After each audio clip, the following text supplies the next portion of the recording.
اعوذ باللہ من الشیطان الرجیم بسم اللہ الرحمن الرحیم۔ انتہائی قابل احترام ویورز، میں آپ کا میزبان عدنان فیصل۔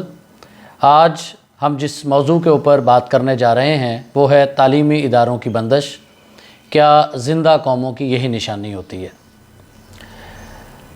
سوال یہ ہے کہ شاعر نے بہت ہی خوبصورت انداز میں اساتذہ کو سلام پیش کیا، اور شاعر نے اور بزبان شاعر سنا ہے اس کو سخن کے اصول آتے ہیں، سنا ہے اس کو سخن کے اصول آتے ہیں، کرے کلام تو باتوں سے پھول آتے ہیں، سنا ہے اس کے پڑھانے میں ہے ایسی مٹھاس کہ بخار بھی ہو تو بچے اسکول آتے ہیں۔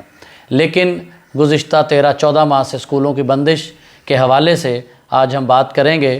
دسمبر 2019 میں چین کے شہر ووہان سے کرونا وائرس نمودار ہوا۔ فروری 2020 میں یہ وائرس دیگر ممالک سے ہوتا ہوا ہمارے ملک میں بھی پہنچ گیا۔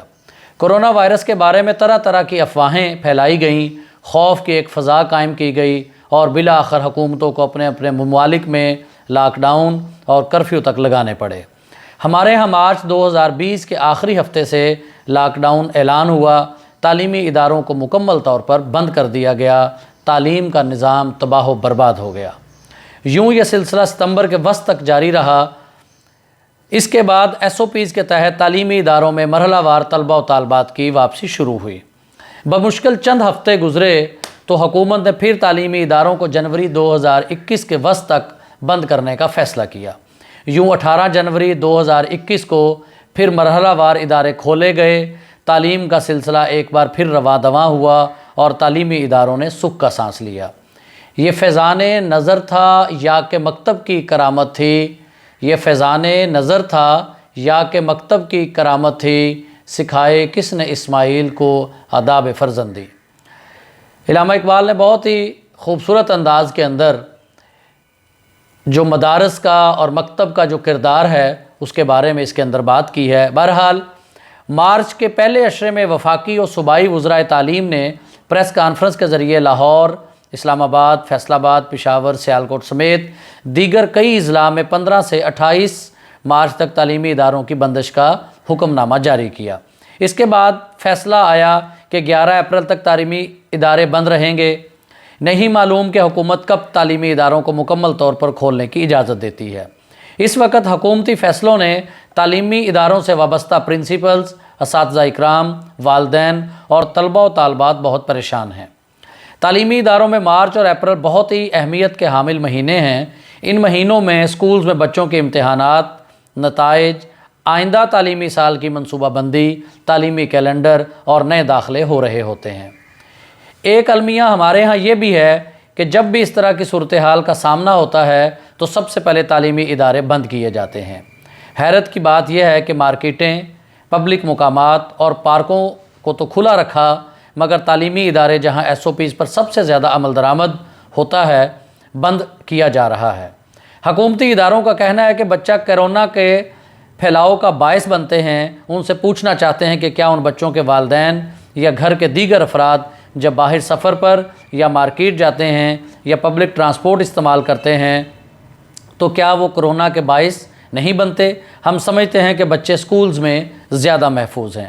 تعلیمی اداروں کو بند کر کے ہم نے خود بچوں کو پارکوں، گلی محلوں، کھیل کے میدانوں اور مارکیٹوں کے حوالے کر دیا جہاں بیماری کے پھیلاؤ کے امکانات بہرحال زیادہ ہیں۔ تعلیمی اداروں کی بندش سے ملک کی ترقی کو جو ناقابل تلافی نقصان ہوا وہ کرونا سے کہیں زیادہ ہے۔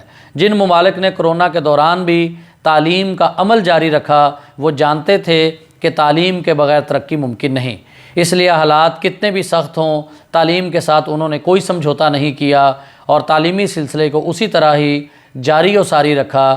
یہی زندہ قوموں کی نشانی ہے۔ تعلیمی اداروں کی بندش سے جہاں کروڑوں بچوں کی تعلیم کا سلسلہ منقطع ہوا، وہیں تعلیمی اداروں سے منسلک لاکھوں اساتذہ و دیگر سٹاف کے لیے معاش کے مسائل بھی پیدا ہوئے۔ لاکھوں تدریسی اور غیر تدریسی افراد بے روزگار ہوئے۔ معماران قوم پنکچر کی دکان چلانے اور کوکنگ کا کام کرنے پر مجبور کر دیے گئے۔ مالی مسائل کی وجہ سے ملک میں ہزاروں نجی اسکولز بند ہو چکے ہیں۔ تعلیم کے ساتھ یہ سلوک کیا زندہ قوموں کی نشانی ہے؟ حکومت سے اپیل کرتے ہیں وزیر اعظم عمران خان سے اپیل کرتے ہیں، صدر مملکت سے اپیل کرتے ہیں، وزیر تعلیم سے اپیل کرتے ہیں کہ ملک کی ترقی تعلیم سے وابستہ ہے۔ تعلیمی اداروں کو بند کرنے کا مطلب ملک کی ترقی کو روکنا ہے۔ قوم مزید تعلیمی نقصان برداشت کرنے کی متحمل نہیں ہو سکتی۔ خدا را فی الفور SOPs کے تحت تعلیمی ادارے پورے ملک میں کھولنے کا حکم جاری کیا جائے اور یہ فیصلہ کریں کہ حالات چاہے کچھ بھی ہوں، تعلیمی ادارے بند نہیں ہوں گے۔ اللہ تعالیٰ سے دعا ہے کہ وہ حکمرانوں کو تعلیم دوست فیصلے کرنے کی توفیق عطا فرمائے۔ آمین ثم آمین۔ بہت شکریہ۔